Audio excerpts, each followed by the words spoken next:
আসসালামু আলাইকুম। শীতল বিডির পক্ষ থেকে আজকে স্বাস্থ্য বিষয়ক আলোচনায় আপনাদের সকলকে স্বাগত জানাচ্ছি।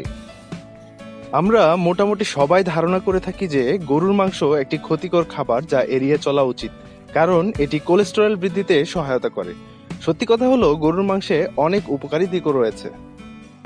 পরিমিত পরিমাণে সঠিকভাবে খেলে এর থেকে যেই পরিমাণ পুষ্টি পাওয়া যায় তার সমপরিমাণ অন্য কিছু থেকে পাওয়া কঠিন।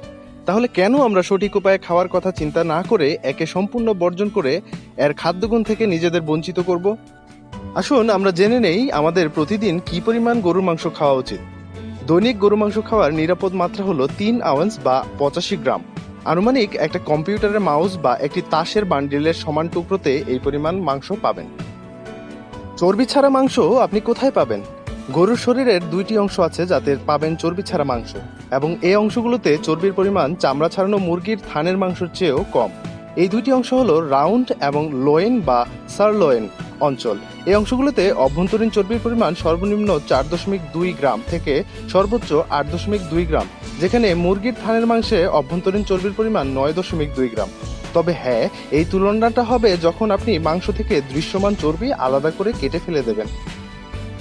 আমরা অনেকেই ভেবে থাকি গরুর মাংস মানেই অত্যাধিক ক্যালোরি। আসলে গরুর মাংস মানেই অত্যাধিক ক্যালোরি নয়।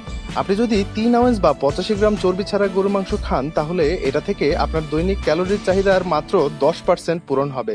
3 আউন্স মাংসে আছে 200 ক্যালোরি এবং দৈনিক ক্যালোরির চাহিদার পরিমাণ হচ্ছে 2000 ক্যালোরি। এবারে আসুন জেনে নেই গরুর মাংসে কোলেস্টেরলের মাত্রা কেমন থাকে।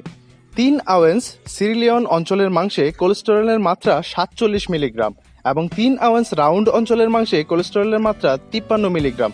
একজন সুস্থ মানুষের কোলেস্টেরলের দৈনিক নিরাপদ মাত্রা হলো 300 মিলিগ্রাম এবং হার্টের রোগীর জন্য সর্বোচ্চ মাত্রা 200 মিলিগ্রাম। সুতরাং 3 আউন্স গরুর মাংসে কোলেস্টেরলের মাত্রা নিরাপদ সীমার অনেক নিচে। তুলনাটা আরেকটু ভালো করে বুঝিয়ে বলি। একটি ডিমের কুসুমে আছে 212 মিলিগ্রাম কোলেস্টেরল। সুতরাং সব দোষ গরুর মাংসের একার নয়। এবারে আসুন জেনে নেই গরুর মাংসে কি কি পুষ্টিগুণ রয়েছে। আমাদের শরীরের জন্য প্রয়োজনীয় 9টি পুষ্টি উপাদান আছে গরুর মাংসে। এগুলো হলো protein, zinc, vitamin B12, selenium, phosphorus, niacin, vitamin B6, iron এবং রিবোফ্লাভিন। প্রতিটি শরীরের পেশি গঠনে ভূমিকা রাখে। জিঙ্ক রোগ প্রতিরোধ ক্ষমতা বাড়ায়, ফসফরাস দাঁত ও হাড়ের শক্তি বাড়ায়, আয়রন শরীরের পেশিগুলোতে অক্সিজেন প্রবাহে সহায়তা করে এবং ভিটামিন B12 খাদ্য থেকে শক্তি যোগান দেয়। 3 আউন্স গরুর মাংস থেকে যে পরিমাণ জিঙ্ক আসে, সেই পরিমাণ জিঙ্ক পেতে আপনাকে খেতে হবে 3 আউন্স ওজনের 11 টুকরো টুনা মাছ। এই পরিমাণ আয়রনের জন্য খেতে হবে 3 আউন্স ওজনের 7 টুকরা মুরগির বুকের মাংস। এই পরিমাণ আয়রনের জন্য খেতে হবে 3 কাপ স্পিনাচ। এই পরিমাণ রিবোফ্লাভিনের জন্য খেতে হবে 3 আউন্স ওজনের 2.5 টুকরা মুরগির বুকের মাংস এবং এই পরিমাণ থায়াসিনের জন্য খেতে হবে 3 আউন্স ওজনের 2 টুকরা মুরগির বুকের মাংস। তার মানে মুরগির মাংস, পিনাট এবং টুনা মাছ না খেয়ে আপনি যদি মাত্র 3 আউন্স গরুর মাংস খান, তাহলেই আপনার সকল পুষ্টিগুণের অভাব পূরণ হয়ে যাচ্ছে। এবার আসুন জেনে নেই বর্ধনশীল বাচ্চাদের জন্য গরুর মাংসের উপকারিতা। বর্ধনশীল বাচ্চা বা টিনেজারের সমর্থ ও শক্তিশালী করে গড়ে তুলতে গরুর মাংসের তুলনা নেই। শুধু শারীরিক বর্ধন নয়, বুদ্ধিবৃত্তিক গঠন এবং রক্তবর্ধনেও এটি ভূমিকা রাখে। 3 আউন্স গরুর মাংসে আছে 9 থেকে 13 বছর বয়সী বাচ্চার দৈনিক চাহিদার 125% vitamin B12, 90% protein, 74% zinc, 42% selenium, 32% vitamin B6, 32% iron, 29% niacin, 23% riboflavin এবং 16% ফসফরাস। গরুর মাংসে আছে কনজুগেটেড লাইনোলেইস অ্যাসিড বা CLA। এটি ক্যান্সার প্রতিরোধক, ডায়াবেটিস প্রতিরোধ এবং রোগ প্রতিরোধের ক্ষমতা বৃদ্ধিতে সহায়ক বলে গবেষণায় প্রমাণিত হয়েছে। সুতরাং খান, তবে রয়ে শোয়ে। গরুর মাংস খেয়েও ঝুঁকিমুক্ত থাকতে কিছু ব্যাপার আপনাকে মেনে চলতে হবে। চলুন আমরা সেই ব্যাপারগুলো নিয়ে একটু আলোচনা করি। খাওয়ার জন্য বেছে নিন রাউন্ড বা লোয়েন সিরলয়েন অঞ্চলের মাংস। দৈনিক 3 আউন্স বা 85 গ্রামের বেশি খাবেন না। আয়তনের দিক দিয়ে তা একটা কম্পিউটারের মাউস বা একটি তাসের বান্ডিলের সমান। মাংস কাটার সময় দৃশ্যমান চর্বি আলাদা করে ফেলে দিন।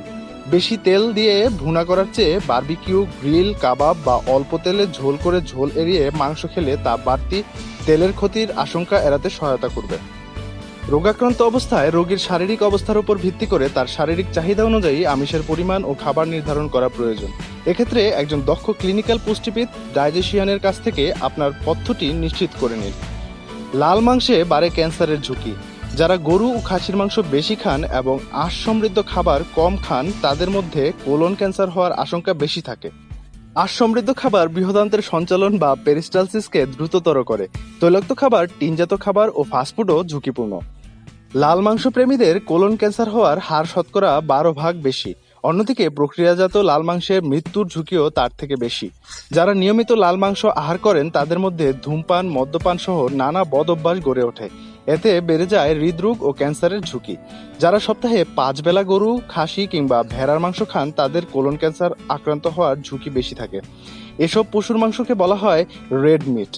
রেড মিটকে চিকিৎসা বিজ্ঞানের ভাষায় বলা হয় অন্যতম ক্যান্সার প্রবণ খাবার বা কার্সিনোজেন। লাল মাংসভোজীরা যদি তাদের খাদ্য তালিকায় লাল মাংসের পরিবর্তে সপ্তাহে মাত্র 1 বেলা মাছ অন্তর্ভুক্ত করেন তবে এই অকাল মৃত্যুর হার 7 ভাগ কমতে পারে। প্রক্রিয়াজাত মাংসের ক্ষেত্রে হৃদরোগ, ক্যান্সার ও ডায়াবেটিক্সের ঝুঁকিতে সোডিয়াম ও নাইট্রেটের কারণে অকাল মৃত্যুর ঝুঁকি বেড়ে যায়।